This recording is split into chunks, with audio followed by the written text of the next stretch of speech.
اللہ اکبر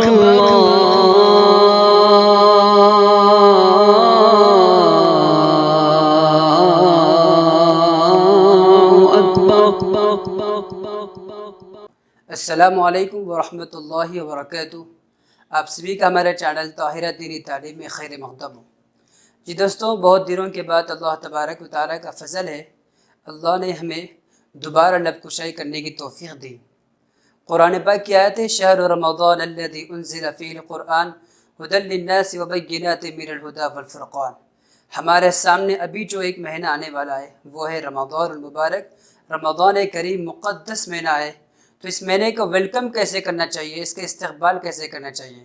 آئیے حضرت اما جان عائشہ صدیقہ رضی اللہ عنہ فرماتی ہے، علامہ منذری رحمۃ اللہ علیہ اپنی کتاب الترغیب و ترہیب میں لکھا ہے ان النبی صلی اللہ علیہ وسلم کان یصوم شعبان کلہ، حضور علیہ السلام شعبان کے مہینے میں کثرت سے روزہ رکھا کرتے تھے، بہت ہی کثرت کے ساتھ روزہ رکھا کرتے تھے۔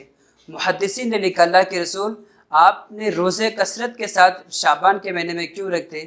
آپ نے جو وجہ بیان کی ہے ان اللہ یکتب علی کل نفس میتۃ تلک السنہ، آپ علیہ السلام فرماتے اللہ تبارک و تعالی مرنے والوں کی فہرست اس رات میں، اس سال میں فرشتوں کے حوالے کر دیے جاتے۔ فأحب ان یأتینی وانا اجلی فأحب ان یأتینی اجلی وانا صائم، آپ علیہ السلام فرماتے جب میری موت کا فیصلہ کیا جائے، اللہ کے یہاں جب میری موت کا فیصلہ کیا جائے تو میں نیکی کی حالت میں رہوں، روزے کی حالت میں رہوں۔ اللہ اکبر۔ ہمیں یہ سوچنے کی بات ہے افضل الانبیاء، امام الانبیاء، خاتم النبیین، سرتاج الرسول نبی اقدس صلی اللہ علیہ وسلم معصوم مغفور ہونے کے باوجود یہ تمنا کر رہے ہیں، یہ خواہش کر رہے ہیں کہ جب میری موت کا فیصلہ کیا جائے تو میں روزے کی حالت میں رہوں۔ ہمارا بدرج اولی قدم آگے بڑھ کر نیکی کی حالت میں مرنے کی کوشش کرتے رہنا چاہیے۔ علماء نے لکھا ایمان والوں کی صفات میں سے ایک صفت یہ ہے کہ وہ نیکی کی حالت میں مرنے کی تمنا کرتے اور خواہش کرتے ہیں۔ چنانچہ کتنے لوگ ایسے ہیں کہ جن کی موت ہی پس ایسے ہی دیکھتے ہی دیکھتے وہ موت کے آغوش میں چلے گئے ہیں کہ خواہش کرنا یہ بڑی بات نہیں بلکہ اس کو پریکٹیکل طور پر زندگی میں لانا ہے، عملی جامہ پہنانا ہے۔ کتنے لوگ ایسے جو محلے کی مسجد کی طرف کبھی آتے نہیں، جو محلے کی مسجد میں کبھی نماز نہیں پڑھتے لیکن سجدے کی موت چاہتے ہیں، نماز کی حالت میں موت چاہتے، جو کبھی محلے کی مسجد کی طرف آتے نہیں اور کبھی زندگی میں نبی اکرم صلی اللہ علیہ وسلم کی زیارت بھی نہیں ہوگی اور کبھی درود السلام کے اہتمام بھی نہ کیا ہوگا لیکن مدینے کی موت چاہتے ہیں۔ بہت سارے وہ لوگ ہیں جو اذان کے فوری بعد کبھی مسجد کی طرف قدم کو آگے بڑھاتے نہیں لیکن مرنے کے بعد فوری جنت میں جانے کی خواہش رکھتے ہیں۔ خواہش کرنا اصل نہیں بلکہ اس کو عمل کے طور پہ زندگی میں لانا اصل ہے کہ ایک بوڑھی بھی، مرنے والی بوڑھی بھی دلہن بننا چاہتی ہے، ایک فقیر بھی تخت شاہی پر بیٹھنے کی خواہش رکھتا ہے۔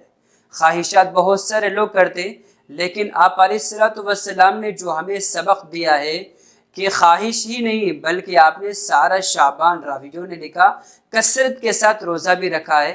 ہماری یہ تمنا ہونی چاہیے نیکی کے حالت میں ہماری موت آ جائے۔ کتنے لوگ ایسے ہیں کہ جن کی موت گناہ کی حالت میں آئی، گناہ کی حالت میں جنہوں نے اس دنیا سے رخصت کر گئے۔ گزشتہ سال انہی دنوں میں، اسی مہینے میں، شعبان کے مہینے میں، اسی شہر حیدرآباد کا واقعہ ہے۔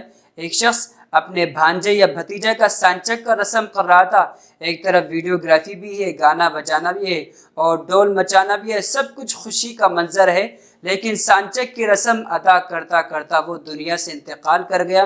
اس کو کیا معلوم کہ میری موت سانچک کی رسم کی ادائیگی کی حالت میں ہو جائے گی۔ کتنی افسوس کی بات ہے کہ گناہ کی حالت میں مرنا بڑی محرومی کی بات ہے۔ اللہ کے رسول علیہ السلام نے فرمایا کتنے نوجوان ایسے ہیں کہ جو حادثات کے شکار ہو کے مر جاتے، نشہ پی کر، نشہ کی حالت میں ٹکر کھا کر حادثات کے شکار ہو کر مر جاتے۔ اور آج سے 4 سال پہلے ٹھیک رمضان المبارک کا مقدس مہینہ چل رہا ہے اور رمضان کے مقدس جو مقبولیت کی گھڑیاں ہوتی ہیں، قبولیت کے، جس میں آپ علیہ السلام نے فرمایا یہ اوقات ہی جس میں اللہ تبارک و تعالیٰ دعاؤں کو قبول فرماتا ہے، انہی میں سے ایک وقت افطار کا وقت ہے۔ امبر تھیٹر میں نوجوان افطار کے وقت تھیٹر میں بیٹھا ہوا ہے اور فلم کا مشاہدہ کر رہا، فلم کو دیکھ رہا ہے، اس کو کیا معلوم کہ فلم دیکھتے ہی دیکھتے اسی حالت میں افطار کے وقت میں اس کی موت آنے لگی ہے۔ اب بتائیے رمضان کیسے مہینہ ہے، مسلسل جس میں رحمتیں تسلسل کے ساتھ نازل ہوتے کہ جن رحمتوں کے سامنے بارش کے قطرے پھیکے پڑ جاتے، درختوں کے پتے پھیکے پڑ جاتے، زمین کے ذرات بھی پھیکے پڑ جاتے، اتنی تیزی کے ساتھ اللہ کے رحمتیں زمین پر برستے، اللہ کی مخلوق پر برستے، لیکن پھر بھی محرومی کی بات ہے رمضان کا مہینہ آیا ہو اور ہم پھر بھی وہی خواب غفلت کی زندگی، وہی نماز میں کہ بے غفلتی دکھاتے ہوئے، نمازوں کی طرف راغب نہ ہوتے ہوئے وہی زندگی، ہمیں پرانی زندگی چھوڑنا ہے۔ حضرت ابن القیم رحمۃ اللہ علیہ فرماتے ہیں کہ 11 مہینوں میں اللہ تبارک و تعالیٰ کی جو رحمت ہے وہ رحمت ایک قطرے کی طرح ہے، اور رمضان المبارک کی جو رحمت اللہ کی ہوتی ہے وہ سمندر کی طرح ہے۔ دونوں کو کمپیئر کیا جائے تو رمضان المبارک میں اللہ تبارک و تعالیٰ کی اس قدر تیزی کے ساتھ رحمتیں خوب نازل ہوتے۔ تو دوستو ہم ویلکم کیسے کرنا چاہیے؟ حضرت ابن القیم رحمۃ اللہ علیہ لکھتے ہمارے یہاں رمضان آنے سے 6 مہینے پہلے ہم اللہ سے دعا کرتے ہیں اللہ ہمیں رمضان تک پہنچا دے، ہمیں رمضان کا مہینہ عطا فرما دے۔ جب رمضان آتا تو تن من دھن کی باسی لگا کر خوب عبادت کرتے تھے، شوق اور ذوق کا مظاہرہ کرتے ہوئے، اور جب رمضان سر سے چلا جاتا ہے تو پھر 6 مہینے اللہ کے بارگاہ میں ہم یہ دعا کرتے اے اللہ ہمیں رمضان میں جو کچھ چھوٹے موٹے عمل کیے ہیں، جو کچھ ہم سے کہ ناقص عبادتیں ہوئے، ان سب کو ہم سے قبول فرما لیجئے، ہمارا رمضان ہمارے قبول فرما کر ہمارے آئندہ کی زندگی کے لیے صحیح راستے ہموار فرما دے اور اسی کو بخشش کا ذریعہ بنا دے۔ چنانچہ میں کہہ رہا تھا نیکی کے حالت میں مرنا اور موت کی تمنا کرنا یہ نبی علیہ السلام کی تمنا ہے۔ حضرت حسن بصری رحمۃ اللہ علیہ وہ ہمیشہ یہ دعا کرتے تھے اے اللہ میری موت روزے کی حالت میں، رمضان کے مہینے میں اور شب قدر میں اور خانہ کعبۃ اللہ کی طواف کی حالت میں میری موت نصیب فرما دے۔ اس قسم کے دعائیں کرتے رہنا چاہیے، نیکی کی حالت میں مرتے رہنا چاہیے۔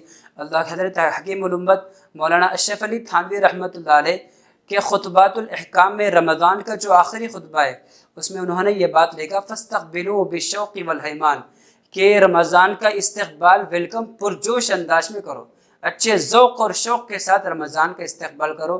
یقین مانیے رمضان المبارک میں اللہ تبارک و تعالیٰ سب کے بخشش کا مغفرت کا اعلان فرما دیتے۔ بہت بد نصیب وہ لوگ ہوتے جو رمضان المبارک آنے کے باوجود رمضان کا اہتمام، اس کی قدردانی نہیں کرتے۔ ہمیں رمضان سے پہلے 2 کام کرنا یاد رکھ لیے۔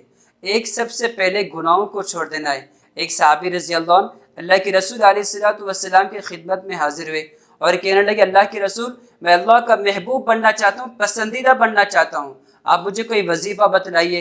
اللہ کے رسول علیہ السلام نے فرمایا کہ تم اپنے جسم سے گناہ کو چھوڑ دو، اپنی زندگی سے گناہ کو نکال دو، یہی اللہ کے نزدیک تمہیں اللہ کا محبوب بنائے گا، پسندیدہ بنائے گا۔ یقین مانیے جسم سے گناہوں کو ہٹا دینا، گناہ کی زندگی چھوڑ کر زندگی گزارنا یہ عبادت کا دوسرا نام ہے۔ چنانچہ رمضان سے پہلے ہمیں جو دوسرا کام کرنا ہے وہ ہے قرآن کریم کی مقدار اس کو متعین کرنا ہے۔ بہت سارے کتنے ہمارے اکابرین ہیں، حضرت مولانا شیخ الحدیث رحمۃ اللہ علیہ وہ رمضان المبارک میں 63 قرآن کمپلیٹ کر لیا کرتے تھے۔ حضرت امام ابو حنیفہ رحمۃ اللہ علیہ، نعمان بن ثابت آپ کا معمول تھا رمضان المبارک میں 62 قرآن 62 قرآن وہ مکمل کر لیا کرتے تھے۔ ہمارے قریب کے ساتھی ہے کہ وہ رمضان المبارک آتا ہے تو 10 قرآن 15 قرآن رمضان المبارک میں پڑھتے تھے۔ لہذا رمضان میں قرآن کریم کی ترتیب بنانا چاہیے، ایک ٹاسک اور ٹارگٹ بنا کر اس کو مکمل کرنے کی کوشش کرتے رہنا چاہیے۔ پہلی کوشش یہ ہے کہ ہماری قرآن کریم کے جو الفاظ ہیں اس کو صاف صاف پڑھنے کی کوشش کرتے رہنا چاہیے۔ اگر ہمارے گرامر میں کچھ کوتاہیاں ہیں، کمیاں ہیں تو اس سے پہلے ہی اس کو صحیح کر لینا چاہیے تاکہ رمضان میں دقت کا تکلیف کا سامنا نہ کرنا پڑے۔ تو رمضان المبارک کا مہینہ جیسے ہی داخل ہوتا ہے ہمیں 2 کام جو کثرت کے ساتھ کرنا ہے۔ افترض علیکم صیامہ وَسَنَنْتُ لَكُمْ قِيَامًا، اللہ کے رسول علیہ الصلوۃ والسلام فرماتے اللہ تبارک و تعالیٰ تم پر روزوں کو فرض کیا ہے، یا ایھا الذین آمنوا کتب علیکم الصیام کما کتب علی الذین من قبلکم لعلکم تتقون، ایمان والو تم پر اللہ نے روزوں کو فرض کیا ہے جیسے تم سے پہلے امتوں پر روزے فرض ہو چکے تھے، لہذا ہم پر رمضان میں کثرت کے ساتھ روزے رکھنے کی کوشش کرتے رہنا چاہیے۔ یقین مانیے رمضان میں رکھا جانے والا ایک روزہ بھی ہم سے چھوٹ گیا، قضا ہو گیا، ساری زندگی اس روزے کی قضا کفارہ کرتے رہے پھر بھی اس کے ثواب تک بالکل نہیں پہنچ پائیں گے۔ لہذا رمضان کے جو 29-30 روزے آئیں گے اس کو اہتمام کے ساتھ روزے رکھنے کی پرجوش کوشش کرتے رہنا چاہیے۔ وَسَنَنْتُ لَكُمْ قِيَامًا، اللہ تبارک و تعالیٰ کسی امت کو یہ آفر نہیں دیا نماز تراویح کا آفر کہ صرف اور صرف یہ امت کی اسپیشالٹی ہے، یہ امت کو اللہ نے یہ آفر دیا ہے۔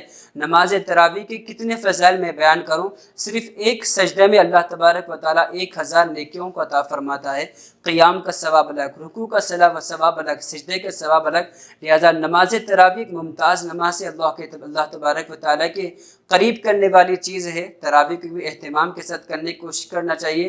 اور ایک گزارش کر کے اپنی بات ختم کرنا چاہوں گا کہ نماز تراویح میں ہر سال یہ ہوتا ہے کہ بعض لوگ 6 دن کے قرآن پڑھتے ہیں، بعض لوگ 10 دن کے قرآن پڑھتے، اب یہ سمجھ لیتے ہیں کہ ہم نے قرآن کا حق ادا کر دیا ہے، لیکن قرآن کریم رمضان المبارک میں تراویح کے موقع پر ختم کرنا ایک سنت ہے، تو پورا رمضان ٹوٹلی تراویح کی نماز پڑھنا یہ واجب ہے، سنت موقدہ یعنی بمعنی واجب۔ لہٰذا تراویح چھوٹنے سے گناہ ہو جاتا ہے آدمی کو، لیکن قرآن کریم کی چھوٹنے پر گناہ نہیں ہوتا۔ لہٰذا پورے رمضان قرآن کریم کی ترتیب بنانی چاہیے، پورے رمضان تراویح پڑھنے کا اہتمام کرتے رہنا چاہیے۔ آخر میں ایک اور گزارش کروں گا میں، انشاءاللہ ہم بھی بہت سارے ساتھیوں کی یہ خواہش ہے، یہ آرا ہے، یہ تمنا ہے کہ ہم اس سال انشاءاللہ رمضان المبارک میں جو تراویح کا اہتمام کیا جاتا ہے وہاں پر کہ وہ لائیو کی شکل میں کوئی ایسا ایک اقدام کر لیا جائے جس میں لوگ براہ راست بالمشافہ لائیو مشاہدہ کر سکے تراویح۔ انشاءاللہ اس بات کی بھی ہمارے چینل کی جانب سے پرجوش کوشش کی جائے گی کہ رمضان المبارک میں جو بھی تراویح کا اہتمام کیا جائے گا قسطوں کے اعتبار سے 12.25 1.5 پارے کی ترتیب پہ آپ کے سامنے انشاءاللہ آئیں گے۔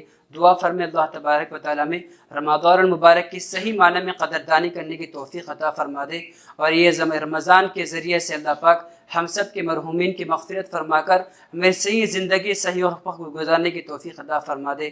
وآخر دعوانا الحمد للہ رب العالمین، السلام علیکم ورحمۃ اللہ وبرکاتہ۔